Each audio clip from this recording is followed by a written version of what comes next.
Good evening, Windsor.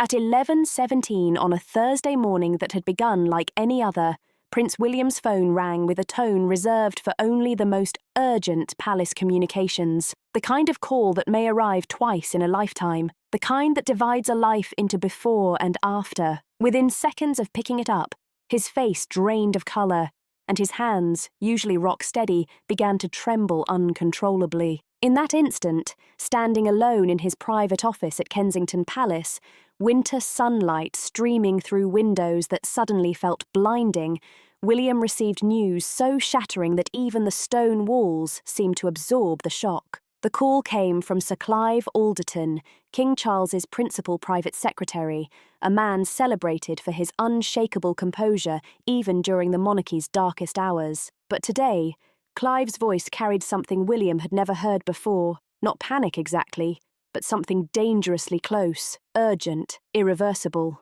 "Sir," he began formally, his tone heavier than usual, "you need to return to Windsor immediately. There's been a development, a serious one." William didn't waste a second asking questions. The tone alone told him everything he needed to know.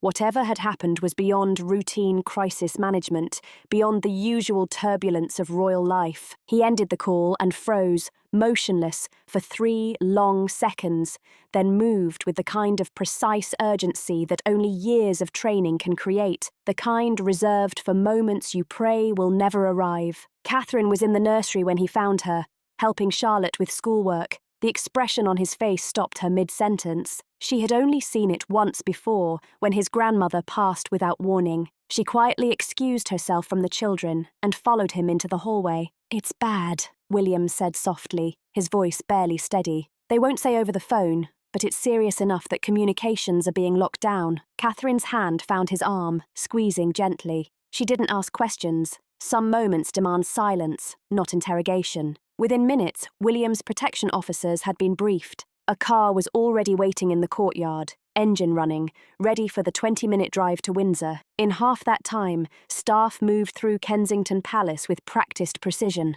though even they sensed something was different in the air today. The housekeeper, who had served the Wales family for 15 years, later told colleagues she felt a chill that had nothing to do with December weather as William's car pulled away. Travelling at speeds normally reserved for genuine emergencies, palace communications teams across London were receiving encrypted messages. Lockdown protocols were activated, all non-essential media briefings postponed indefinitely. Senior household staff were recalled from leave. The machinery of crisis management, dormant for months, roared back to life with terrifying speed. At Windsor Castle, tension had reached another level. Staff arriving for routine duties found themselves redirected. Corridors cleared, private rooms sealed. Princess Anne had arrived 30 minutes earlier, her face set in the same expression she wore during the monarchy's most difficult moments. Queen Camilla remained inside her private apartments. Those who glimpsed her through doorways reported she appeared to have aged a decade overnight. But the clearest sign of impending catastrophe was the silence. No official statement, no carefully crafted health update, no reassuring press release. Just silence, heavy, ominous, settling over the monarchy like snow before a storm. And in that silence, one truth became undeniable. Whatever news William was racing toward, it would change everything. The hours before had begun ordinary enough, which only made what followed feel more surreal, more impossible to reconcile with the disaster that would arrive by midday. William had woken at 6:30, his usual time, to the faint voices of his children stirring in their rooms down the hall. He had shared breakfast with Catherine and the children in the warm kitchen of Kensington Palace, discussing George's upcoming exams, Charlotte's piano recital, and the mundane details of family life that provided an anchor of normalcy amid the extraordinary weight of royal duty. Louis had spilled juice on the table, Charlotte had grumbled about her mathematics homework, and George, as he often did, had asked if he could skip his French lesson. Ordinary, beautifully, heart-breakingly ordinary. By 8:15, William was in his office, reviewing the day's schedule with his private secretary, a veterans' charity meeting at 10, lunch with advisors to finalise spring tour plans for Australia, security protocol reviews, afternoon calls with constitutional experts on parliamentary procedure and some arcane Privy Council matters. Nothing hinted at the storm ahead. Even the lightness of the morning, his private secretary joking that they might finish early enough for William to watch George's football practice, felt like a distant memory. At 4 p.m, William had laughed, grateful for the simple joy of being a father, cheering from the sidelines rather than managing impossible expectations as a prince. But around 9:30, the first unusual signal arrived, small but unmistakable to anyone who understood the subtle rhythms of royal communication. A text from Anne, brief, cryptic. Alarm bells instantly rang. "Have you spoken with father this morning?" William frowned at the screen. Anne rarely texted, preferring calls or face-to-face conversations to avoid misinterpretation. Her phrasing felt deliberate, as if testing whether he knew something she couldn't directly say. He replied that he hadn't spoken to Charles since the previous evening, when his father had seemed tired but otherwise fine. Anne's response arrived almost immediately. "Call me when you can privately." William tried repeatedly, pressing her contact, fingers already cold despite the warmth of his office. The call went to voicemail each time, leaving him increasingly unsettled. Her voice, polite, instructing him to leave a message, now felt inadequate. The unease in his chest tightened. He couldn't dismiss it, a feeling he had learned over the years never to ignore. Anne always answered, always. Her phone was an extension of duty, sacred and absolute, something she would never compromise without extraordinary reason. By 10 o'clock,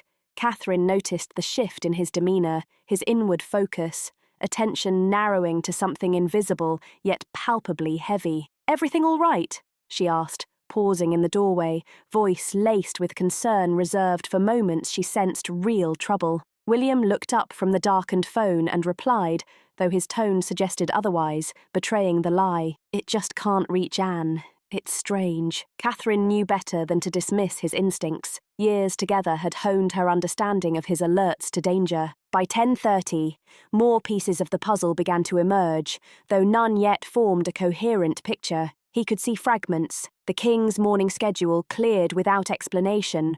All appointments cancelled. No diplomatic reshuffling to justify the change. Staff preparing for a scheduled investiture, laying out medals, printing programmes, were dismissed with barely an hour's notice. Camilla had cancelled a public engagement at a London hospital, citing a personal matter, a rare deviation that hit harder than the others. Camilla never cancelled. Never. She prided herself on reliability and presence. William tried calling his father directly, bypassing normal protocols. 3 rings. Then the voice of Charles's private secretary, apologetic but rehearsed, scripted, deflecting rather than informing, a fiction being maintained even as it crumbled. William ended the call feeling more unsettled than before. His unease was solidifying into something closer to dread. At 11 o'clock, William was supposed to be at his veterans meeting, shaking hands and listening to stories from men and women who had served their country. Instead,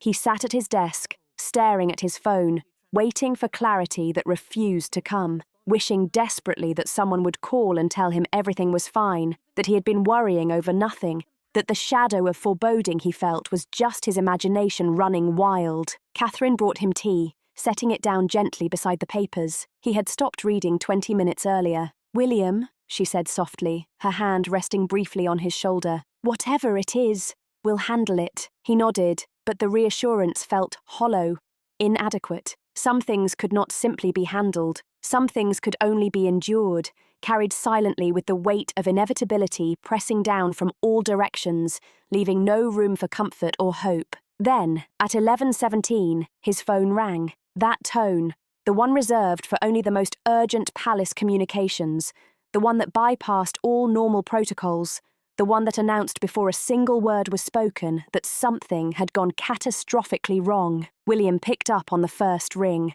Sir Clive Alderton's voice, strained and urgent in ways William had never heard, delivered words that would replay in his mind for years, marking the exact moment his life changed forever. The truth, began to emerge. The drive to Windsor felt endless despite the speed, despite the fact that William's protection officer pushed well beyond normal limits, treating empty motorway lanes as if they existed solely for this emergency. William sat in the back seat, silent, rigid, staring through tinted windows at the winter countryside, brown and grey streaks blurring past under dim, cold light, each tree and hedge seeming like a warning, a prelude to what awaited him. His protection officer, Thomas, who had served him for 8 years and seen him through countless crises, from family upheavals to security threats, knew better than to attempt conversation. Some silences demand respect, and this one felt almost sacred in its heaviness, full of anticipation and dread. When the car finally passed through Windsor's gates,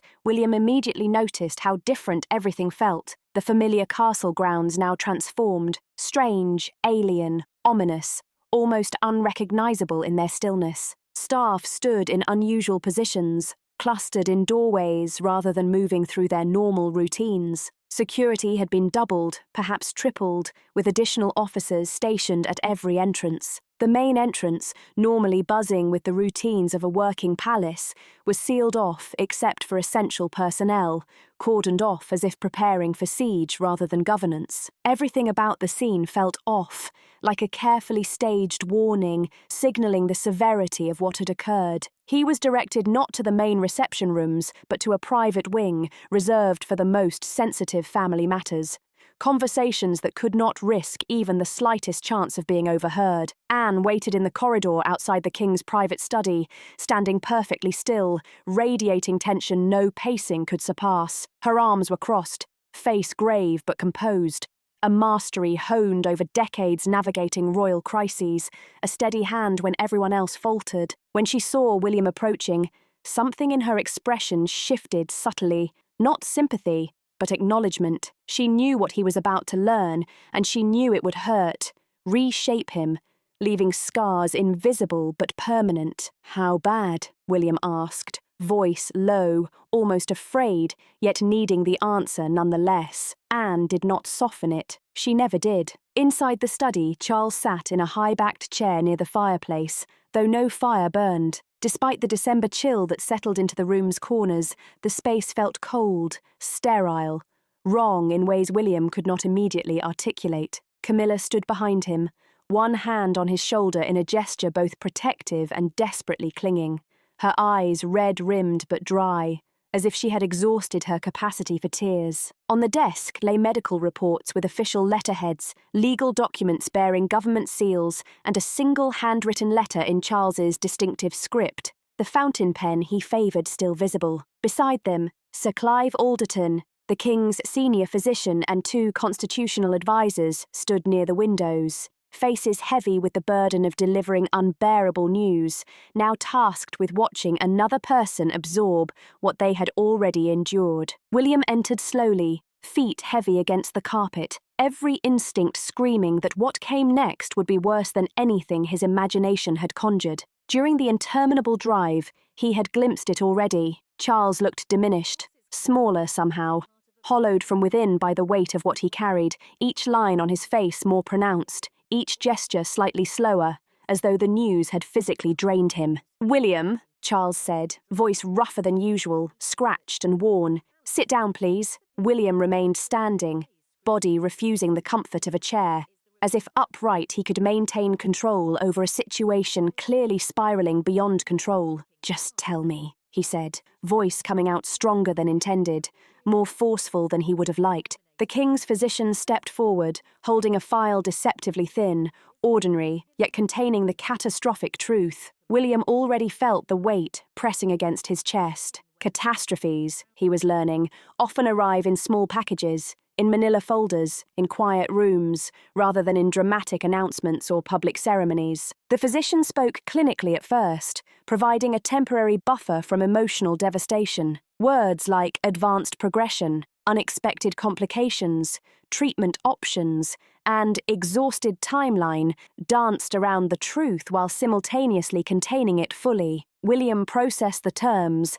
mind foggy, yet the inevitable endpoint loomed like a cliff edge. "How long?" he demanded, cutting through the medical jargon. seeking the one fact that mattered. The physician exchanged glances with Sir Clive, a silent communication William recognised as the moment before unbearable news. Weeks, perhaps months if we're fortunate, but not years, not any more. The floor seemed to tilt beneath him, as if reality itself rejected this knowledge. He gripped a chair, steadying himself against news that felt physically crushing, pressing down on his shoulders, chest, entire body. His father, the king, who had waited decades to wear the crown he had finally claimed, was dying, not in some distant, theoretical future, irreversibly, devastatingly. Soon, Charles spoke, voice carrying a strange calm, the composure of someone who had lived with the shock long enough to find some measure of peace. "I've known for 3 days," he said quietly, each word deliberate. "I needed time to understand it myself before telling anyone else. I'm sorry you had to wait for the truth." William wanted to rage at the delay, curse the unfairness, rail against circumstance, but seeing his father, the exhaustion and resignation in his eyes, the slight tremor in his hands, made anger impossible beside the point. "Does anyone else know?" he managed, voice distant and strange even to himself. "Anne, Camilla, the medical team, constitutional advisors," Charles replied, "who needed to begin preparations.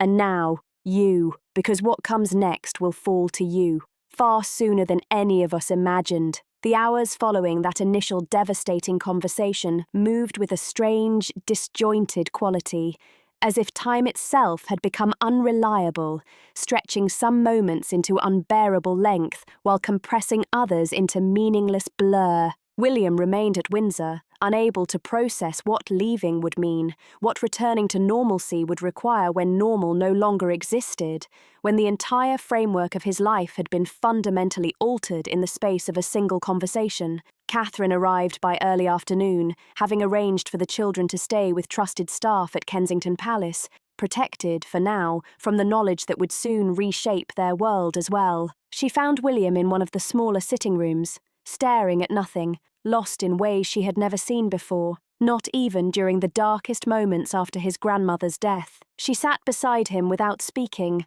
her presence offering the only comfort possible in a moment when comfort felt wholly inadequate, when words seemed powerless against the enormity of what they were facing, the weight of a truth that could not yet be named aloud. After several minutes of silence that felt both endless and far too brief, William finally spoke. "I'm not ready." 3 words, barely whispered, yet carrying the weight of everything he had been holding back since leaving his father's study. "I'm not ready to be king. Not like this. Not now. Not when it means losing him." Catherine took his hand, squeezing gently, her thumb tracing circles across his knuckles in a gesture she had repeated countless times over the years they had been together. "No one is ever ready for this," she said, her voice steady, anchoring the calm he desperately needed in the chaos swirling through his mind. "But you will do it anyway, because that's what you were born to do, because you're his son, and because you have no choice." Her voice softened. "And you won't do it alone, not for a single moment." Throughout the afternoon, the palace transformed into a command centre, managing a crisis that could not yet be made public. Absolute secrecy was required, even as dozens of people scrambled to prepare for what was coming. Constitutional experts gathered in secure rooms, reviewing protocols for succession that hadn't been implemented since 1952. They examined regency options, studied the complex legal mechanisms governing the transfer of power from one monarch to another, dusting off procedures long neglected. Some of these documents had not been seriously examined in decades. The language felt antiquated, the assumptions rooted in a world that no longer existed. Dust was literally being blown off plans that most had hoped would remain theoretical for decades longer, plans that should have stayed safely hypothetical until William was older, more experienced, more prepared, more ready to bear this unimaginable weight. Princess Anne moved through Windsor with characteristic efficiency,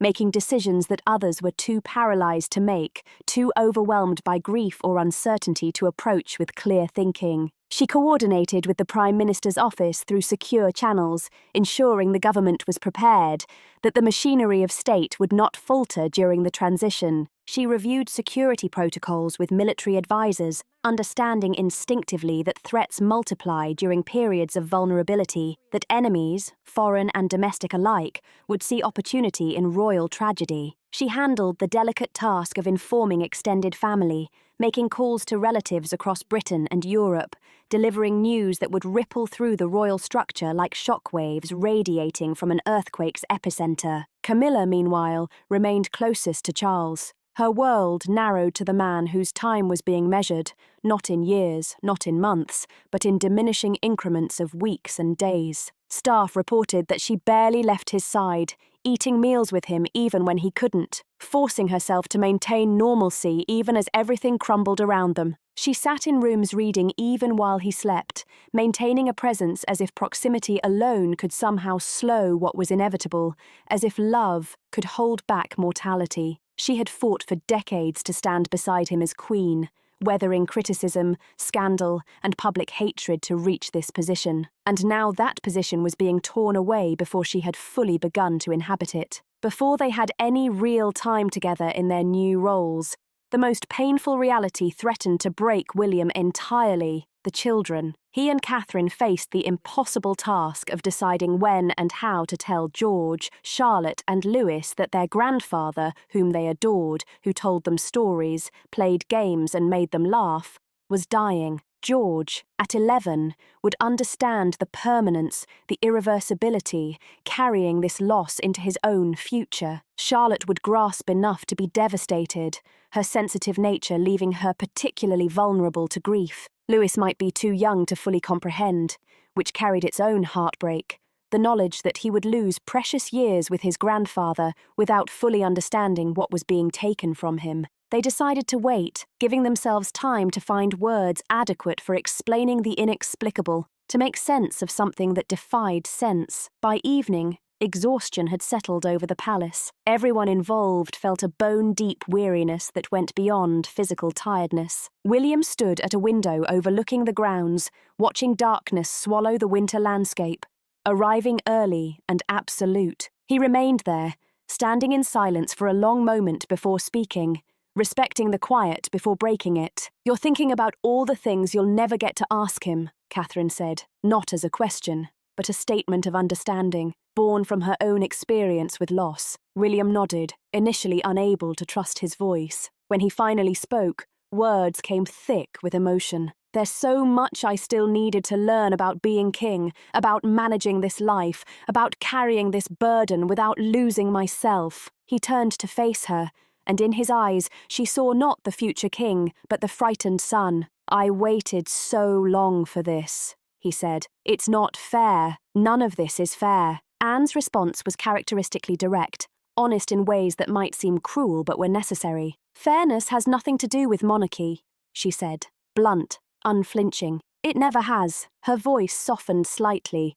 revealing emotion she usually kept carefully hidden. "But you're right. He deserved more time. We all did, and I'm sorry you're being asked to face this now.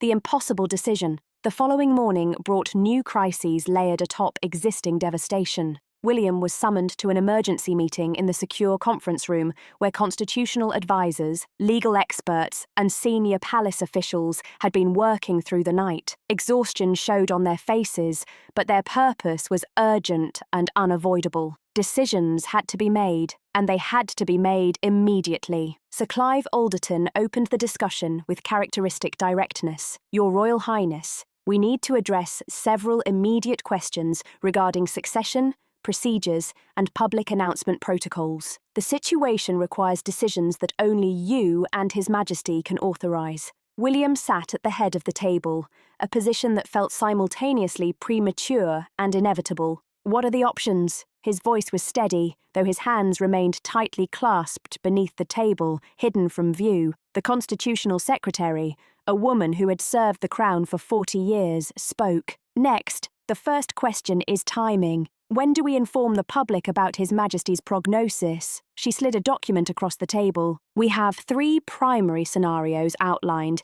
each with different implications. Option 1, immediate public announcement. Full transparency, acknowledging the King's terminal diagnosis and limited timeframe. The advantage is honesty. preventing corrosive rumours and speculation. The disadvantage, panic and market reactions, potentially destabilising confidence in both state and public. International relations would destabilise. The nation, still barely adjusted to Charles's reign, would face immediate preparation for another transition. Option 2. Gradual disclosure. Begin with general health concerns, allow the public to adjust, then provide updates as the situation progressed. This approach offered time for collective processing, but risked accusations of deception when the full truth inevitably emerged.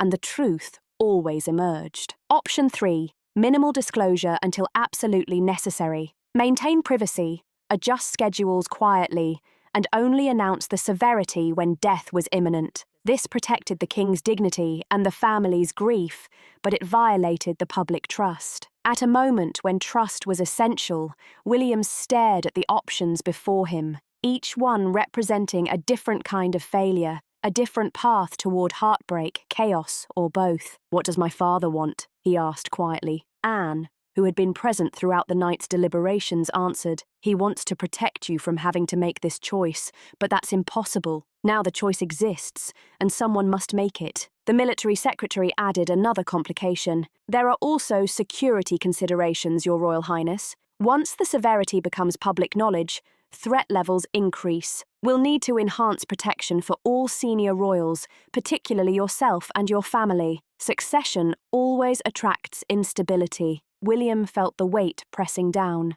The responsibility that had always been abstract became crushingly concrete. He thought about his children, about the life they'd known being shattered. He thought about Catherine, who would become queen consort years earlier than they had planned. He thought about his father, robbed of the reign he'd waited for.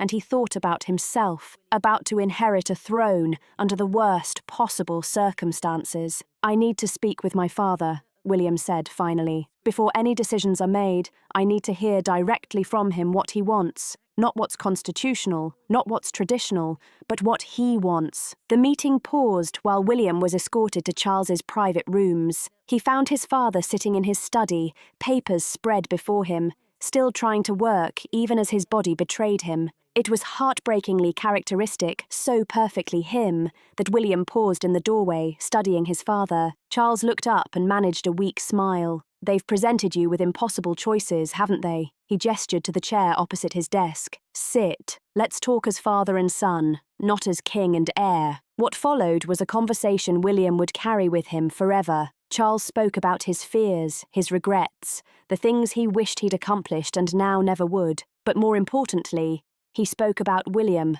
about his confidence in his son's readiness, his pride in the man William had become, his certainty that the crown would be safe in his hands. "I want you to announce it," Charles said finally. "Not immediately, but soon, within the week. The public deserves the truth, and I deserve to spend my remaining time without the burden of pretending." His voice grew firmer. "And you deserve time to prepare, to transition, to step into this role with dignity rather than chaos." William's throat tightened. "I don't know if I can do this." Charles reached across the desk, taking his son's hand. "You can. You will. Because you're my son, and you were born for this moment, even though neither of us wanted it to come so soon." When William returned to the conference room, his decision was made. They would announce within 3 days, allowing time to prepare the family, coordinate with the government, and draft a statement that balanced honesty with dignity. The impossible choice had been made, and now they would face its consequences together,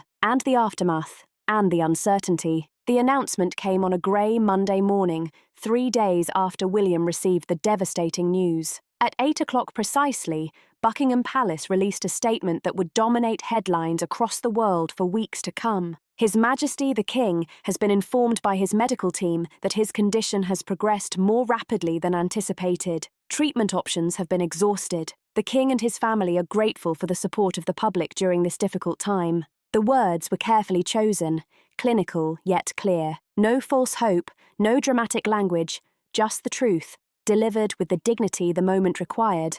But the impact was anything but clinical. Within minutes, the world stopped. Trading floors fell silent. Television programs were interrupted.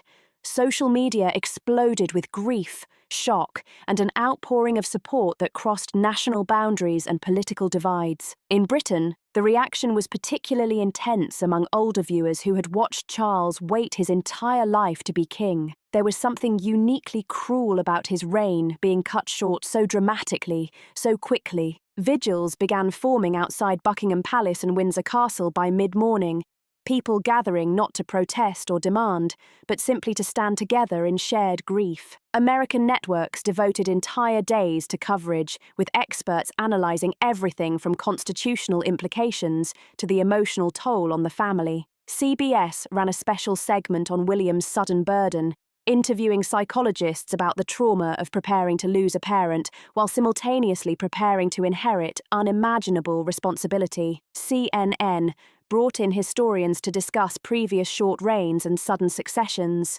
searching for precedents that might offer comfort or context. Inside Kensington Palace, William and Catherine faced their own private aftermath. That same Monday evening, they gathered the children in the sitting room, explaining as gently as possible that Grandpa was very sick and wouldn't get better. George understood immediately, his face crumpling before he turned away to hide tears. Charlotte cried openly, asking questions that had no good answers. Louis, confused but sensing the grief around him, simply climbed into Catherine's lap and stayed there. Charles experienced the strange phenomenon of living through his own eulogy.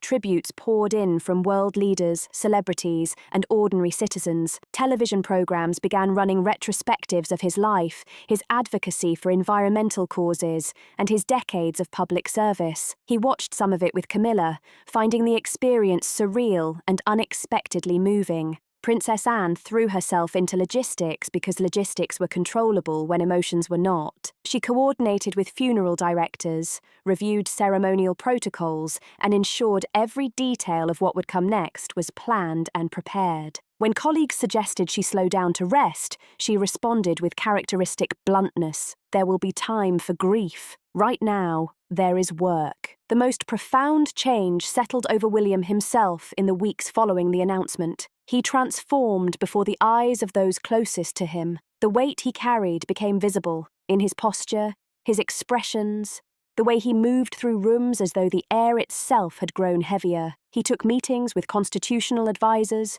reviewed documents about succession, and studied protocols he had been avoiding for years. The abstract future had become the immediate present. But amid preparation and grief, there were also moments of grace. Charles, freed from the burden of secrecy, spent his remaining strength with family, long conversations with William about kingship and fatherhood, quiet afternoons with Camilla reading together in silence, and video calls with George, Charlotte, and Louis, telling them stories and making them laugh even as he grew visibly weaker. As December deepened toward Christmas, the monarchy existed in a state of suspended time. Everyone knew what was coming, but knowledge didn't make it easier. William found himself waking in the middle of the night, thinking of all the things he still wanted to ask his father, all the guidance he still needed and would never receive. Catherine found him one such night, standing at a window watching snow fall over Kensington Gardens. She didn't say a word, just stood beside him, her hand finding his. Sometimes there were no words adequate for the moment. Sometimes presence was all that could be offered.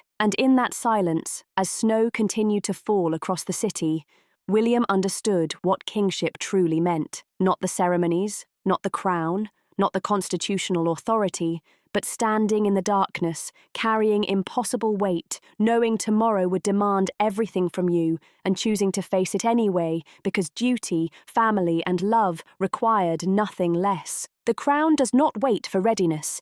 It does not pause for grief or adjust for circumstance. It simply passes, as it has for centuries, from one generation to the next. And William's son and heir stands now at the threshold between what was and what must be, carrying his father's legacy forward into a future neither of them wanted, but both must face. From which country are you watching this unfold? Your perspective adds meaning to how this story resonates across the world. Thank you for bearing witness to this moment with me. If this story moved you, don't forget to like, subscribe, share, and comment to join the conversation and honor the legacy of the monarchy.